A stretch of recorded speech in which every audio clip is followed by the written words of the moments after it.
So this is a battle report between Chaos Warriors and Beast and no, not Beastmen, Ogres. I'm bringing two Demon Princes and Chimeras and all kinds of craziness. I'm trying to do some stuff for the up and coming tournament, and I'm going against Ogres, a friend of mine. So here's my spells. I got Sycophonic Choir, Pavane of Slaanesh, and one of the other spells. I think it was Shards and uh, Acquiescence, and yeah, I already said Pavane, didn't I? Well, we'll figure this out during this battle report. Here's my center. I have a Demon Prince of Nurgle. He has the sort of striking, scaly skin, demonic flight, chaos armor. I have three chariots. That other demon prince, I have two demon princes in his list. He has the other demon prince has the collar of corn, not widely used item, but it seems to me that it should be used more because it gives him a 2+ ward against magic. Great against, I guess, death sniping and stuff. So we have a unit of about 10 warriors in the back. We have hail cannon on the far right side. We have two chimera. Here's another view of the demon prince and the ungodly mess. The guy with the corn, demon prince, has a biting blade. So on the charge, he's strength 7 and he's armor piercing. So that ain't bad at all. And I gave him the potion of foolhardiness. My opponent has a level 4 caster of heavens, which is unusual lore for the ogres. He also has a fire belly, and I think he's carrying the what was it the one that makes all wizards within a certain amount of inches take a miscast. I hate that item. And here's my first turn. I move Vanguard first, and I'm vanguarding all my troops up, kind of taking the Marauder Horsemen to the right a little bit because I wanted them to harass more than anything. The hounds, I put two hounds up through the middle. There's a decent chance I might be able to go first because I have less units than him. He has a bunch. The warriors are Mark of Slaanesh. Because I guess I was trying to save points.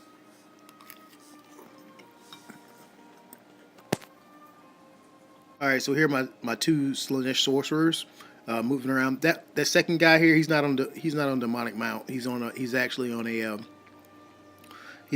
Steed of Slaanesh. I haven't gotten the model yet. The lore of Slaanesh is probably the best lore for Chaos Warriors, I think. You get to control the field. As you saw, my Demon Prince and Chimera all bunched up together like that. They're all depending on each other's wards and regens in order to keep them safe from cannonballs.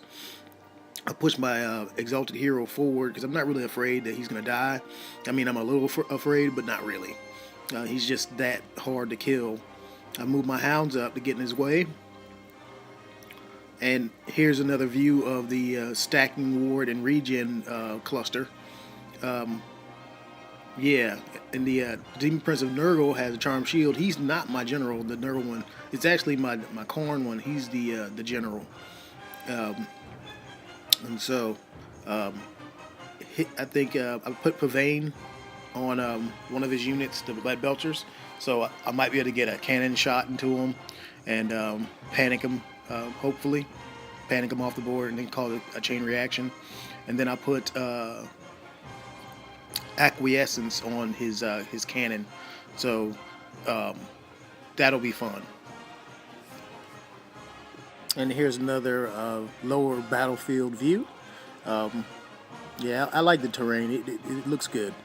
And it actually lends itself well to my models and stuff.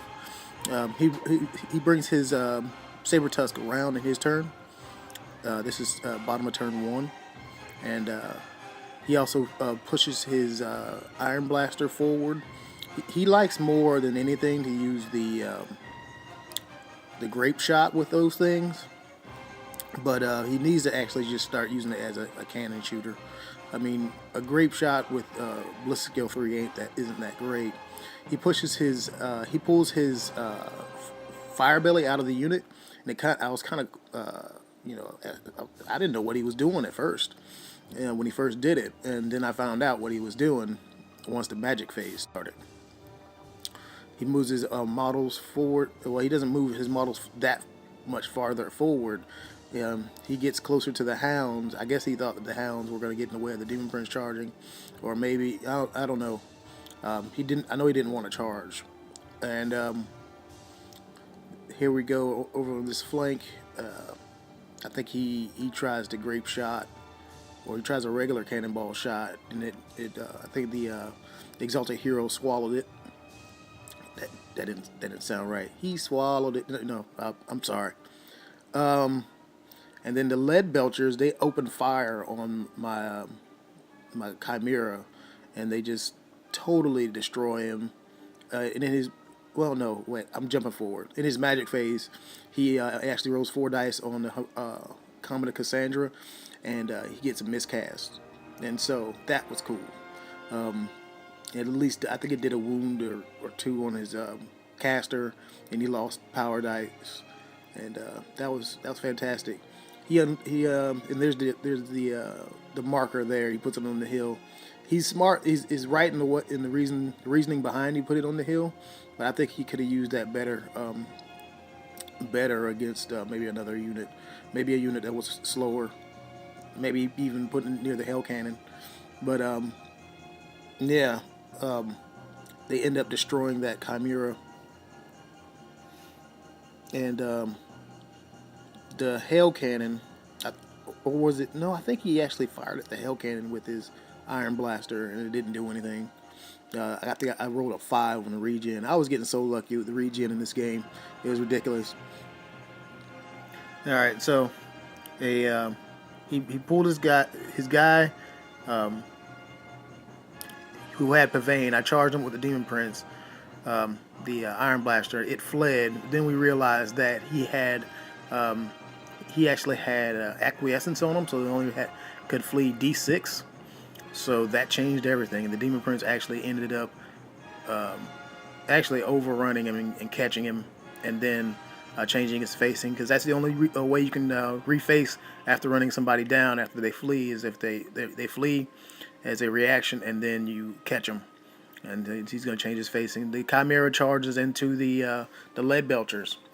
I think here he should have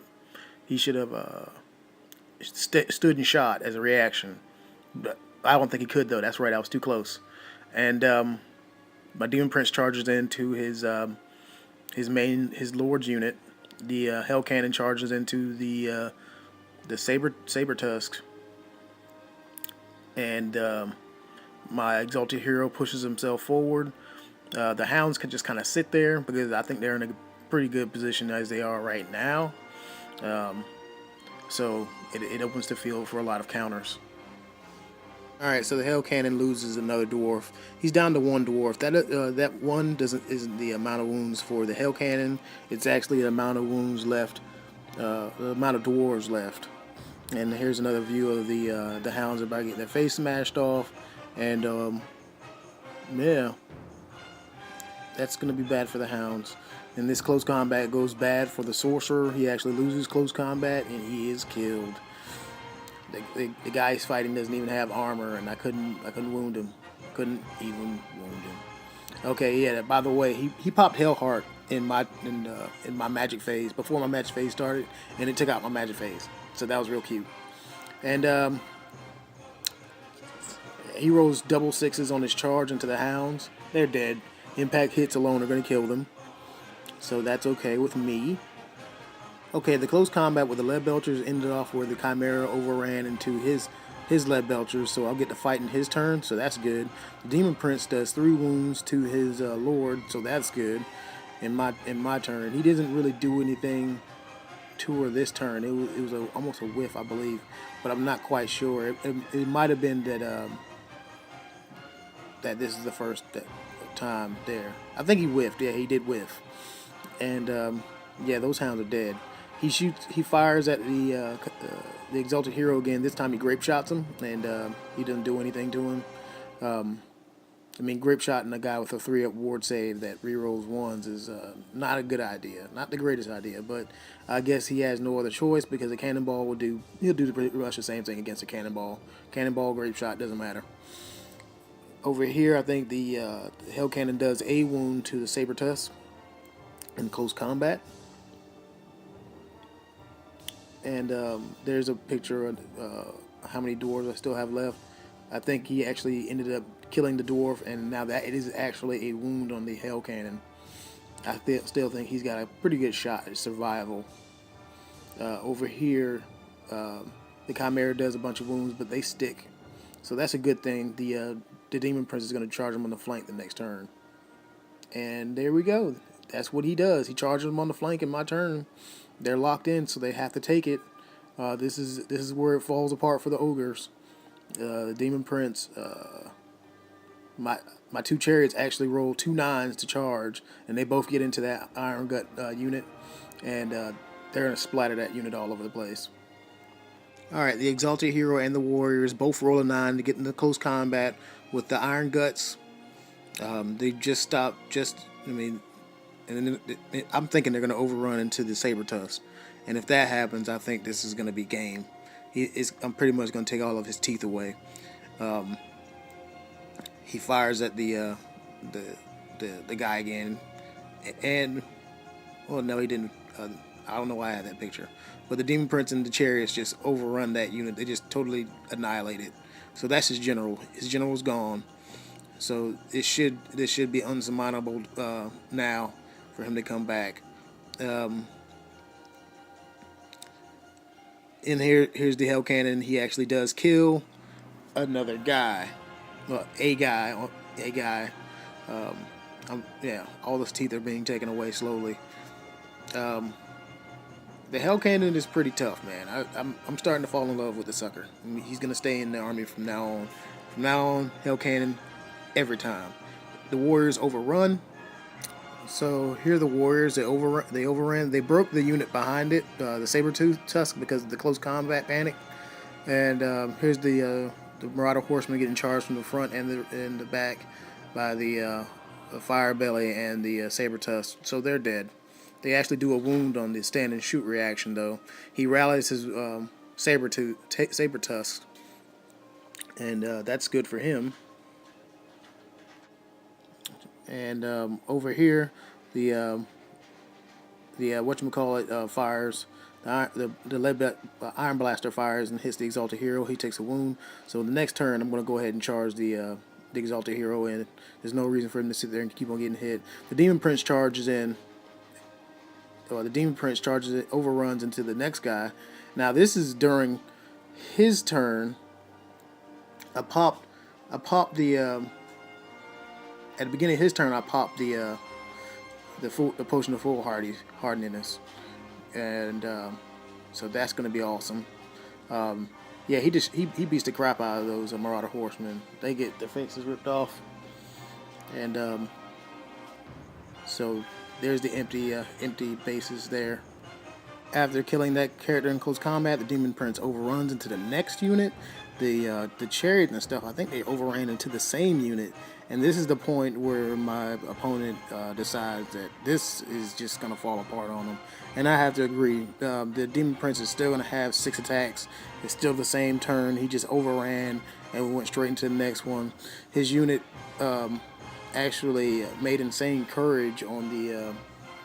or that might have been the Chariot that caused them to do Insane Courage. Anyway, somebody rolled Insane Courage and stuck longer than they should have. I think it was the Demon Prince. Yeah, the Demon Prince...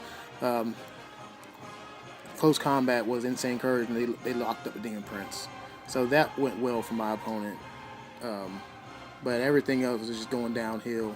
The dual chariot overrun into the next unit with the Demon Prince charging in. It was almost like they were teaming the army. And that's pretty much what they were doing. So I had already turned in this list to the people at the Southern Assault, but then the guy sends me a message saying that I'm 15 points under, and I needed to change some items out. So that's a good thing. I'll at least get 15 points back. I'm probably going to give the Slaanesh Warriors, either I might turn them into Tzeentch Warriors, or I might turn them just... So I hope you guys enjoyed that. Subscribe if you enjoyed it.